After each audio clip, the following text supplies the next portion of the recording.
नमस्कार, महानगरों की बड़ी खबरों के बुलेटिन में आपका स्वागत है। मैं हूं आपके साथ विशाल कालरा। सबसे पहले इस वक्त की हेडलाइंस। दिल्ली में कोरोना के एक्टिव केस 15,000 से कम हुए। 24 घंटे में कोरोना संक्रमण के 1,227 नए केस। इलाज से ठीक हुए 1,532 लोग, 29 की मौत। दिल्ली में हर महीने होगा सीरो सर्वे। 1 अगस्त से 5 अगस्त के बीच दोबारा लिए जाएंगे सैंपल। स्वास्थ्य मंत्री बोले 25% लोग संक्रमित होने के बाद हो चुके हैं ठीक। दिल्ली और आसपास बारिश ने आज फिर खोली सिस्टम की पोल। लुटियन जोन में अशोक रोड पर सड़क धंसी। दिल्ली के महिपालपुर की सड़क पर भी टले हादसे। बारिश से दिल्ली में सुबह से लेकर शाम तक मुसीबत। सड़क पर पानी भरने से आईटीओ के पास लंबा जाम। कनॉट प्लेस के पास कई सड़कों से बचने की सलाह।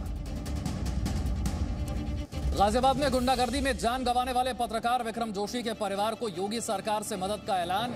छेड़छाड़ से रोकने पर बदमाशों ने मारी थी गोली। जजों पर 2 आपत्तिजनक ट्वीट पर प्रशांत भूषण को सुप्रीम कोर्ट का नोटिस। पूछा क्यों ना चलाया जाए न्यायपालिका की अवमानना का मामला। 5 अगस्त को सुनवाई। मुंबई में आम लोगों को भी लोकल ट्रेन में सफर की इजाजत देने के लिए आंदोलन। नालासोपारा स्टेशन पर पटरियों पर उतरे लोग। 4 महीने से आम लोगों के लिए बंद है मुंबई लोकल। गलवान के शहीद कर्नल संतोष बाबू की पत्नी बनेंगी तेलंगाना सरकार में अफसर। मुख्यमंत्री चंद्रशेखर राव ने सौंपा नियुक्ति पत्र। हैदराबाद के आसपास ही पोस्टिंग। बीजेपी के नवनिर्वाचित सांसदों की पीएम मोदी से मुलाकात। पीएम ने बैठक की तस्वीरें ट्वीट की। लिखा नए सांसदों के विचार और जनसेवा की भावना सुनकर बहुत अच्छा लगा।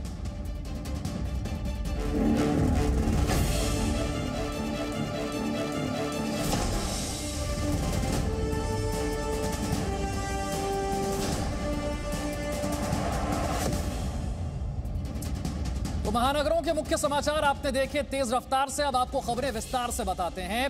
महानगरों की बड़ी खबर आपको बताएंगे।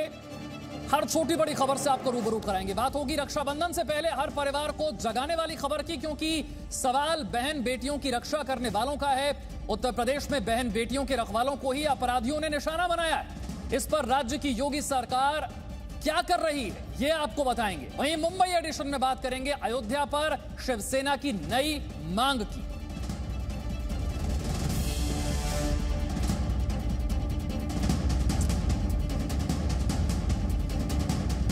गाजियाबाद में पत्रकार विक्रम जोशी की आज मौत हो गई। विक्रम जोशी को अपराधियों ने उनकी 2 बेटियों के सामने ही गोली मारी। उनकी हत्या सिर्फ इसीलिए कर दी गई क्योंकि उन्होंने अपनी भांजी से छेड़छाड़ करने वालों के खिलाफ थाने में शिकायत दर्ज कराई थी।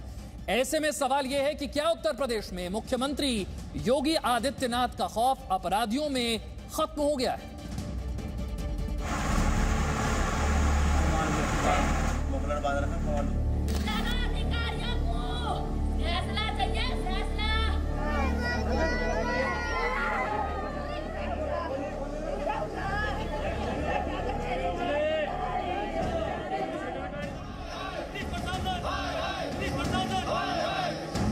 उत्तर प्रदेश में बहन बेटियों की रक्षा करने वालों के साथ क्या सुलूक होता है, इसकी पूरी कहानी 20 जुलाई की सीसीटीवी की यह तस्वीर खुद ब खुद बयान कर रही है।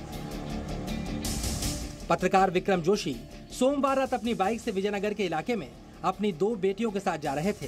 तभी बदमाशों ने उनकी बाइक को गिरा दिया। इसके बाद बेटियों के सामने बदमाशों ने विक्रम जोशी के सिर में गोली मारी और फरार हो गए। बेटी पिता के पास ही खड़ी मदद के लिए चीख रही थी। पत्रकार विक्रम जोशी को अस्पताल में भर्ती कराया गया, लेकिन आज इलाज के दौरान उनकी मौत हो गई। ये वीडियो सबूत है कि अपराधियों को पुलिस पर भरोसा था। इस बात का भरोसा था कि पुलिस उन्हें रोकेगी नहीं। सबूत इस बात का भी है कि यूपी पुलिस अपराधियों के भरोसे पर 100% खरी उतरी और यूपी में सरकारें बदलती रही, लेकिन पुलिस नहीं बदली। और ये वीडियो इस बात का भी सबूत है कि यूपी में अभी कई विकास दुबे जिंदा है।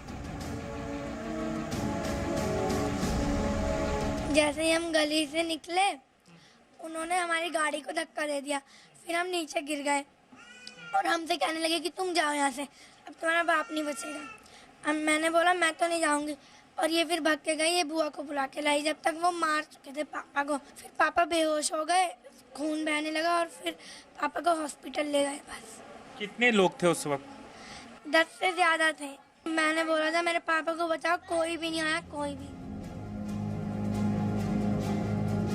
दरअसल पत्रकार विक्रम जोशी की भांजी के साथ कुछ दिनों पहले बदमाशों ने छेड़खानी की कोशिश की थी, जिसका उन्होंने विरोध किया और इसकी तहरीर थाने में भी दी थी।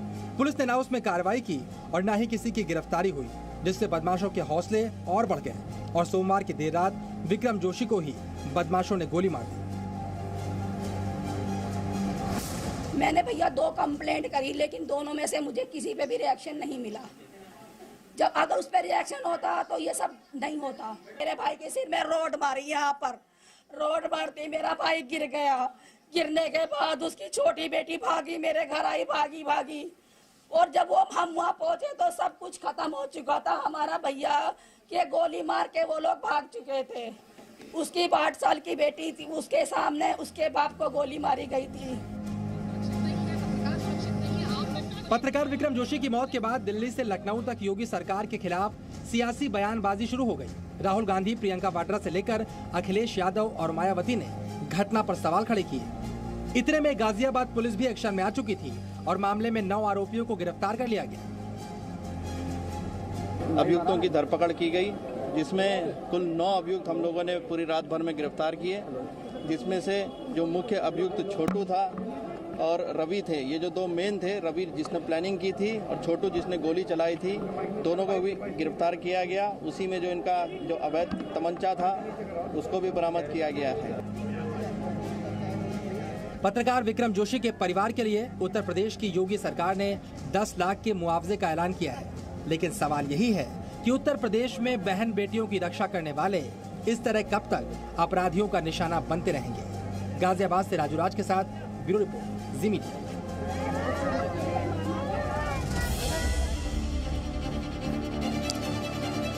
आगे बढ़ते हैं और बात करते हैं कि दिल्ली वालों को कोरोना संक्रमण से बचाने के लिए दिल्ली पुलिस ने क्या खास तैयारी की है। दिल्ली पुलिस ने अपने 650 जवानों को सुपर कोरोना वॉरियर बनाया है। इनका सिर्फ एक ही मकसद है, राजधानी में एक भी व्यक्ति की जान कोरोना संक्रमण से न जाए। कौन है ये सुपर कोरोना वॉरियर्स? देखिए दिल्ली से जी मीडिया संवाददाता प्रमोद शर्मा की एक्सक्लूसिव रिपोर्ट। सब दिल्ली वाले इन बातों का ध्यान रखें और सतर्क रहें, तो हम कोरोना वायरस को आसानी से हरा सकते हैं।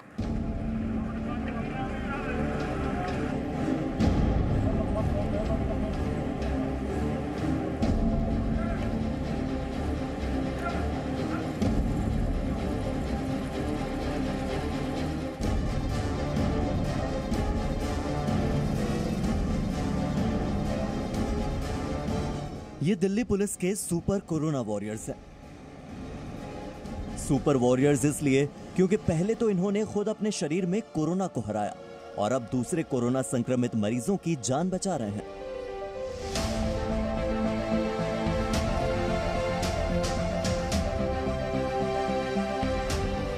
अमर कॉलोनी थाने के कांस्टेबल ओम प्रकाश अब तक 3 बार अपना प्लाज्मा डोनेट कर चुके हैं। लास्ट वीक अप्रैल में मैं संक्रमित हुआ था। उसके बाद मेरे सीनियर अफसर्स के सहयोग से मुझे अपोलो में एडमिट कराया गया और 12 मई को मैं वहाँ से डिस्चार्ज हुआ। उसके बाद मैं 14 दिन क्वारंटाइन रेस्ट काट की ड्यूटी ज्वाइन की। तो 1 जून को मुझे पता लगा सोशल मीडिया के जरिए कि किसी क्रिटिकल पेशेंट को ज़रूरत है प्लाज्मा की थेरेपी, जिसकी थेरेपी होनी है तो ठीक हो जाएगा। तो मैंने अपना पहली बार प्लाज्मा 2 जून को साकेत मैक्स में दिया। उसके बाद इस तरह से ही 23 जून को दिया और एक 19 जुलाई को एम्स में दिया। कांस्टेबल ओम प्रकाश के साथ उनके कई साथियों ने भी अपना प्लाज्मा डोनेट किया है और इन्हें इस बात की खुशी है कि अब वो दूसरों की जिंदगी बचा पा रहे हैं। हमारे प्लाज्मा से और भी लोग ठीक हो सकते हैं, क्योंकि हम फाइट करके कोरोना से आ गए जल्दी। तो उसी तरह 8 जून को मेरे पास फ़ोन आया कि रोहिणी अग्रसेन हॉस्पिटल में सीनियर सिटीजन है, उनकी हालत बहुत क्रिटिकल है, अगर आप जल्दी प्लाज्मा दे देंगे तो उनकी जान बच सकती है। मैं बिना देरी करे 1 घंटे में वहाँ जाके अपना प्लाज्मा डोनेट किया।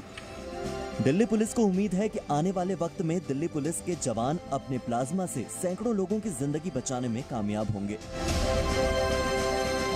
पहले कोरोना संक्रमित हुए, उसके बाद कोरोना से लड़के ये वापस आए और फिर अपनी ही बॉडी को कोरोना के खिलाफ हथियार बनाया और किसी ने 2 बार तो किसी ने 3 बार अपना प्लाज्मा डोनेट किया है और कई लोगों की जान बचाई है। अब इसी तर्ज पर दिल्ली पुलिस जितने भी संक्रमित पुलिस वाले थे उनसे प्लाज्मा डोनेट करवा कर उन्हें एक हथियार के तौर पर इस्तेमाल करेगी कोरोना से लड़ने के लिए। प्रमोद शर्मा, जी मीडिया, दिल्ली। कोरोना वायरस से संक्रमण से बचने का इस वक्त एकमात्र उपाय है सावधानी, यानी आप 2 गज की दूरी रखें, मास्क हमेशा पहनकर रखें। इसे लेकर लोगों को जागरूक करने के लिए सरकार और संस्थाएं अलग अलग तरीकों से प्रचार करने में जुटी हैं। ऐसा ही एक अनोखी पहल श्रीनगर के उर्दू अखबार ने की है। क्या है ये पहल, बता रहे हैं श्रीनगर से जी मीडिया संवाददाता खालिद हुसैन। आमतौर पर जब एक इंसान अखबार खरीदता है तो उसे खबरें पढ़ने के लिए खरीदता है, लेकिन कश्मीर में एक उर्दू डेली ने खबरों के साथ साथ अपने फ्रंट पेज पे एक ऐसा संदेश दिया है जो कोरोना वायरस के चलते हर आम आदमी के लिए ज़रूरी है। आप मेरा ये हाथ में जो ये अखबार है इसको देखिए, इस पे फ्रंट पेज पे एक मास्क चिपकाया गया है और इस मास्क के साथ साथ एक संदेश दिया गया है कि मास्क का इस्तेमाल ज़रूरी है। इससे न सिर्फ आप अपने आप को बल्कि अपने आसपास रहने वाले लोगों को भी बचा सकते हैं। पूरे संदेश को अगर पढ़ें तो इससे मोटी मोटी जो बातें लिखी हैं उनमें ये कहा गया है कि कोरोना वायरस की वजह से आज दुनिया भर में हज़ारों लोगों की जानें चली गई हैं। साथ ही साथ इससे इक़्तिसादी हालात यानी इकोनॉमिकल क्राइसिस भी हुई है और वहीं जो डॉक्टर्स हैं उनकी इज्जत करना ज़रूरी है और हर शख्स को ज़रूरी है कि वो आम आदमी से कहा गया है कि वो डॉक्टर्स का सहयोग करें। और इसके अलावा अगर हम बात करें जो आखिर में इसमें कहा गया है कि कोरोना वायरस से अगर बचना है तो मास्क को पहनना बहुत ज़रूरी है, सोशल डिस्टेंसिंग करना ज़रूरी है। दिल्ली और आसपास के इलाकों में आज बारिश हुई और इससे दिल्ली वालों को गर्मी से राहत तो मिली, लेकिन इस बारिश की वजह से लोगों को सड़कों पर काफी मुश्किलों का भी सामना करना पड़ा। ये तस्वीरें देखिए, धौला कुआं, ओखला, तिलक ब्रिज हो, विजय चौक हो, मिंटो रोड हो या फिर लाजपत नगर हो, साकेत, ITO, ये दिल्ली की तस्वीरें। 8 तस्वीरें अलग अलग वक्त की हैं। भारी बारिश के बाद दिल्ली के कई इलाकों में लंबा जाम लग गया। बाइक सवार बारिश से बचने के लिए पुल के नीचे खड़े हुए नजर आए, कहीं बस स्टॉप पर लोगों की भीड़ नजर आई। मौसम विभाग ने दिल्ली में बारिश को लेकर ऑरेंज अलर्ट जारी किया है, लेकिन दिल्ली की बारिश ने लोगों का क्या हाल कर दिया, सड़कों का क्या हाल कर दिया, ये आप देखिए। दिल्ली के VIP इलाके अशोका रोड में बारिश की वजह से सड़क का एक हिस्सा ही ढह गया और करीब 6-7 फुट का एक गड्ढा यहां पर बन गया। उसकी भी तस्वीर दिखाते हैं। दिल्ली में लगातार हो रही बारिश के बाद परिणाम ये है कि आज दिल्ली में अशोका रोड, दिल्ली के बीचों बीच अशोका रोड में ये रोड जो है ये पूरी तरह से धंस चुकी है। यहाँ पर आपको तस्वीरों में एक बार दिखाते हैं कि किस तरह से जो पूरी रोड है उसका 1/4 हिस्सा, अशोका रोड का ये पूरा 1/4 हिस्सा पूरी तरह से ज़मीन में धंस चुका है। NDMC के ऑफिशियल्स का ये कहना है कि ये जो लाइन है ये सीवर लाइन है, पुरानी सीवर लाइन यहाँ पर थी जिसमें अंदर से डैमेज हुआ, जिसकी वजह से ये रोड जो है पूरी इस तरह से धंस गई है। करीब 7 से 8 फीट नीचे तक ये रोड यहाँ पर धंस गई है और यहाँ पर आपको तस्वीरों में दिखाते हैं कि किस तरह से पूरी रोड को अब बैरिकेडिंग करके ब्लॉक कर दिया गया है। यहाँ पर कुछ अधिकारी भी NDMC की तरफ से, सिविल इंजीनियरिंग डिपार्टमेंट की तरफ से यहाँ पर इस जगह का मुआयना करने के लिए अब आए हुए हैं और ये पता लगाने की कोशिश की जा रही है कि क्या वजह रही कि रोड का इतना बड़ा हिस्सा जो है वो इस तरह से धंस गया है। तो इसकी यहाँ पर अभी मॉनिटरिंग की जा रही है और आपको दिखा रहे हैं कि किस तरह से बैरिकेडिंग करके शुरुआत से ही अशोका रोड को ब्लॉक कर दिया गया है। Presenting B News app available on Google Play and App Store. Download it now.